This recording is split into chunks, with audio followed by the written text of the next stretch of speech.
Granny's, Abner. I believe that's our ring. I dog his Lum. I believe you're right. Now, see. Hello, jot 'em down, store. This is Lum and Abner.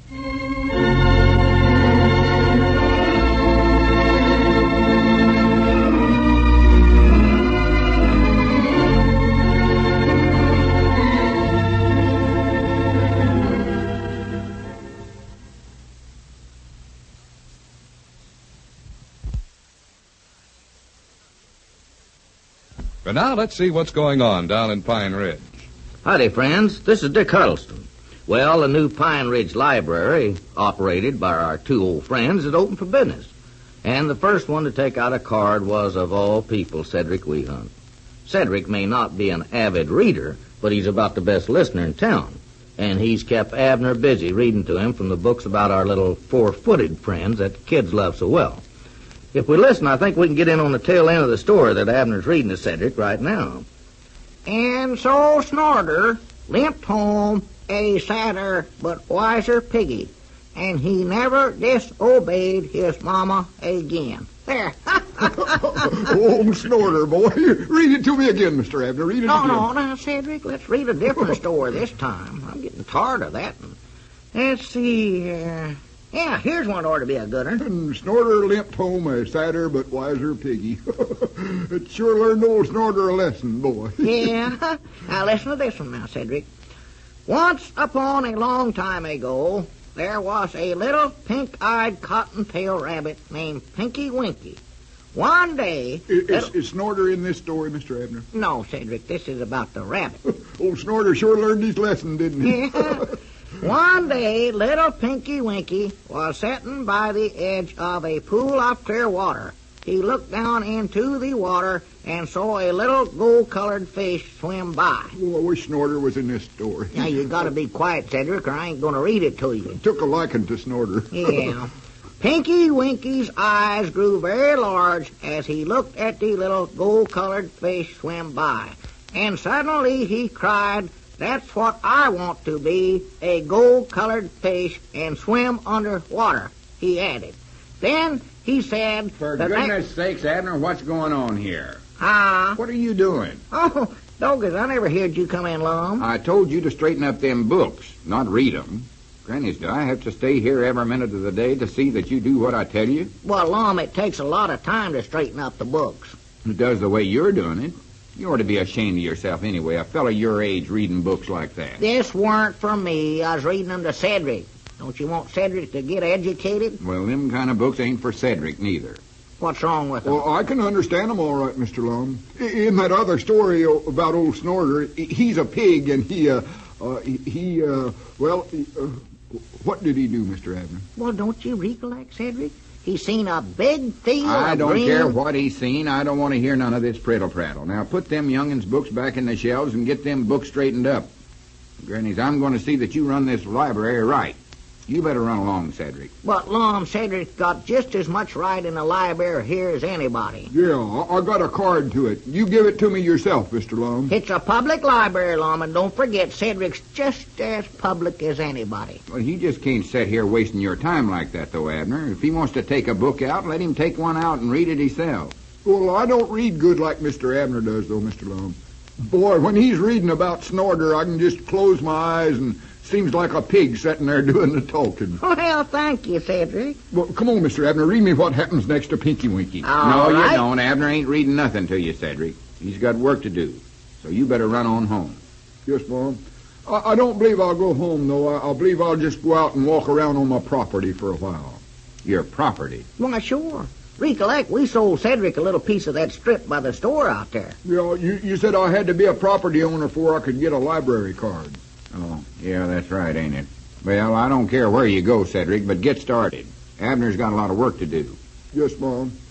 All right, Abner, get busy there. I'm going to clean up the feed room, and I want you to have them books straightened up by the time I'm through. All right, I'll have it done. And see that you do. Yeah. Granny's, everything in this store is in a worse mess than I've ever seen it before. All right. It's practical dead. Well, I reckon I better be going, Mr. Abner. If you ain't going to read to me no more. If there's any telephone calls, I'll be right outside on my property there. All right. No, wait a minute, Cedric. Don't go. While Lum's out and back there, I'll finish this story. I'll read quiet. Oh, good. Let's see if you can get Snorter into the story some way. Not so loud, Cedric. All right, now, where was we at here? Pinky Winky had just seen a gold-colored fish, and he wanted to be one, too, and swim underwater. Oh, yeah, here we are. Then Pinky Winky tried waving his tail back and forth like the little gold-colored fish was doing. But, alas, his tail was so short it wouldn't wave. Why didn't you get a flag? Flags wave good. Get quiet, Cedric.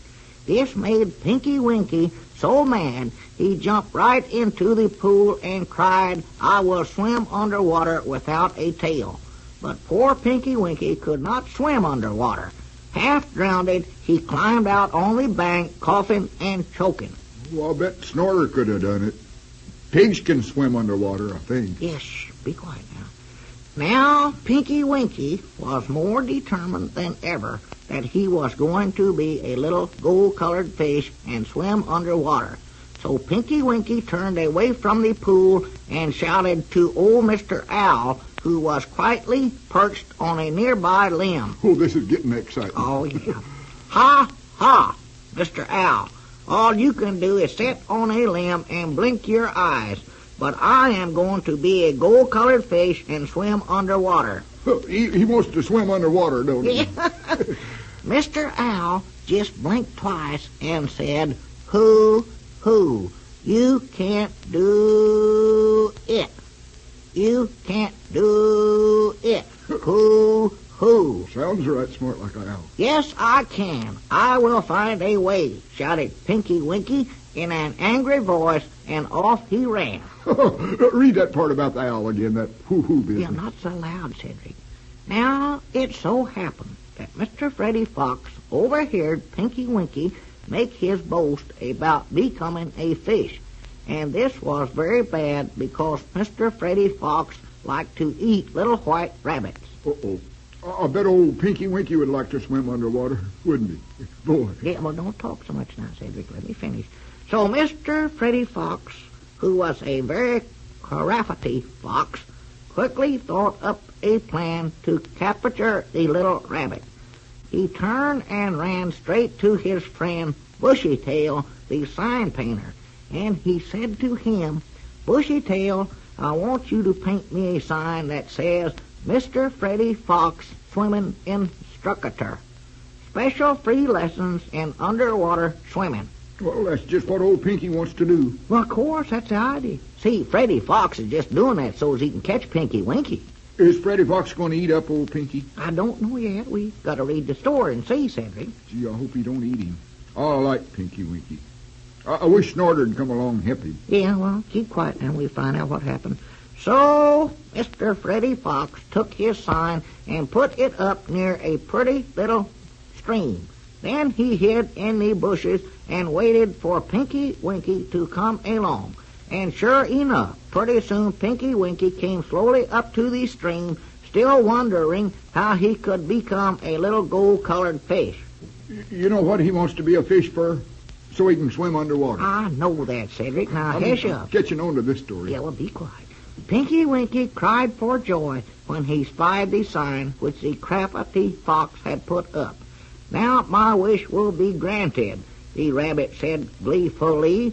Then he called out in a loud voice, "Oh, Mr. Freddy Fox, where are you, Mr. Fox? I wish to take swimming lessons." No, don't do that, Pinky. He'll eat you. So then Mr. Freddy Fox laughed to himself. Ha, ha, ha. Then he gave a great spring and leaped out of the bush. No, get away, Pinky, get away. Now, Pinky, wait, let me read this. And leaped out of the bush straight at Pinky Winky. Abner. And about What did I tell you about reading them stories? Ah. Don't try to deny it. I could hear every word you was reading clean out there in the feed room. Give me that book. No, wait a minute now, Lum. We're just about through here. Freddy Fox is just about to jump I on said, give me that book. Here. Oh. Now, go on, straighten out them books. Won't you even let us see how it comes out? No, sir. I'm taking this book with me so as you can get some work done. Swan to goodness. Two grown men sitting here entertaining themselves reading children's bedtime stories. You ought to be ashamed of yourselves, both of you. Well, I think they're interesting. Well, if you're going to read, you ought to read something that'll help you instead of wasting your time on something like this. How you can get interested in them children's stories is more than I can see. Now, go on, get your work done.